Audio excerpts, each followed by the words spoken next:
அஸ்ஸலாமு அலைக்கும் வரஹ்மத்துல்லாஹி வபரகாத்துஹு. அருமையானவர்களே, அமல்களுக்கும் சொர்க்கத்துக்கும் எந்த சம்பந்தமும் இல்லை. ஏன்னா அமல்கள் மூலமாக சொர்க்கத்துக்கு போறது அப்படிங்கிறது இல்லை. அல்லாஹ்வுடைய ஃபதுல் வேணும், அல்லாஹ்வுடைய கிருபை இருந்தா மாத்திரம். ஏன்னா நாம் செய்யக்கூடிய அமல்கள் எல்லாமே அல்லாஹ் நமக்கு செய்த உபகாரத்துக்கு ஈக்குவலா பண்ணவே முடியாது.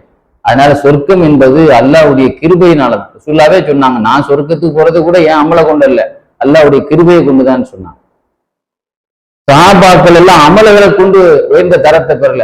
ரசூலுல்லாஹ்வுடைய பிரியம், அவர்கள் அமல் செய்யாமலேயே அவர்களுடைய போர்க்களங்கள், அவருடைய இபாதத்துக்கெல்லாம் பார்த்தீங்கன்னு சொன்னா அவர்களோடு அல்லாஹ்வோடு ரசூலோட நெருக்கம் தான் அவர்களுக்கு முக்கிய காரணமா இருந்தது. அதுக்கு ஒரு செய்தி வருது. ஜரீர் இப்னு அப்துல்லா சொல்லுவாங்க, ஒரு நாள் ரசூலுல்லாஹ்வோடு ஒரு பயணத்தில் இருந்தேன். வேகமா ஒரு ஆள் என்ன செய்தார், குதிரையில் வந்தார். அவரை தடுத்து நிறுத்தி, நீங்க எங்க போறீங்க அப்படின்னு கேட்டு. எங்கேருந்து வரீங்க? எங்க ஊர்ல இருந்து வரேன். எங்க போறீங்க?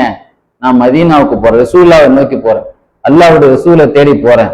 என் குடும்பம் எல்லாத்தையும் விட்டுட்டு, என்னுடைய மனைவி மக்கள் எல்லாத்தையும் விட்டுட்டு நான் இஸ்லாத்துக்காக ரசூலை தேடி வரேன். இந்த ரசூலுங்க தான் நிக்கிறாங்க அப்படின்னு சொல்லி ரசூலுல்லாஹ்வை அறிமுகம் செய்த உடனே கலிமா சொன்னார். கலிமா சொல்ல எந்த அமலும் செய்யல. கொஞ்ச நேரத்துல அவர் இருந்த அந்த குதிரை ஒரு எலியினுடைய, ஒரு பெருச்சாலியினுடைய ஒரு பொந்துல கால் பட்டு தடுமாறி கீழே விழுந்தார். ஒரு பாறையில ஒரு தலை பயங்கரமா அடிபட்டு அங்கேயே இறந்துட்டார். கலிமா சொன்னாரு. சில நேரங்கள்ல அவர் இறந்துட்டார். எந்த அமலும் செய்யல. ரசூலுல்லாஹ் ஜனாசாவை அடக்க போய் நின்னாங்க, மணிக்கணக்கா நின்னாங்க. நின்று முடிச்சுட்டு ரசூலுல்லாஹ்ட்ட கேட்டா, நாயகமே இவ்வளவு நேரம் ஜனாசாவை நிக்கிறீங்களே, என்ன எதுக்கா அவ்வளவு நேரம் இருந்தீங்க? ரசூலுல்லாஹ் சொன்னாங்க, வானத்துல உள்ள அதாவது சொர்க்கத்து ஊர்லயும் பெண்களும் கீழே இறங்கிட்டாங்க. இறங்கி, யார ரசூலுல்லாஹ் எனக்கு தான் நீங்க அவரை கல்யாணம் முடியும், எனக்கு தான் அவரை கல்யாணம் முடிச்சு தரணும், எனக்கு தான் கல்யாணம் முடிச்சு தரணும்னு சொல்லி போட்டி போட்டுட்டு சண்டை போட்டு நிக்கிறாங்க. நான் அவங்கள செலக்ட் பண்ணி ஒரு 70 பேரை தேர்ந்தெடுத்து கல்யாணம் முடிச்சு கொடுத்தேன். பாத்தீங்களா? ரசூலுல்லாஹ்வை தேடி வந்த அந்த பிரியத்துல ரசூலுல்லாஹ்வை சந்தித்து ஒரு சில நிமிஷத்துல எவ்வளவு பெரிய பாக்கியம் கிடைத்தது. ஆக நாம் செய்யக்கூடிய அமல்கள் எல்லாம் அது எந்த அளவுக்கு அல்லாஹ்ட்ட தரத்தை இருக்குன்னு சொல்ல முடியாது.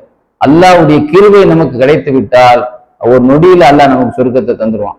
அல்லாஹ்வுடைய கிருபை நமக்கு நிறைய கிடைக்கக்கூடிய பாக்கியத்தின் அல்லாஹ் தந்தருள் புரிவான்.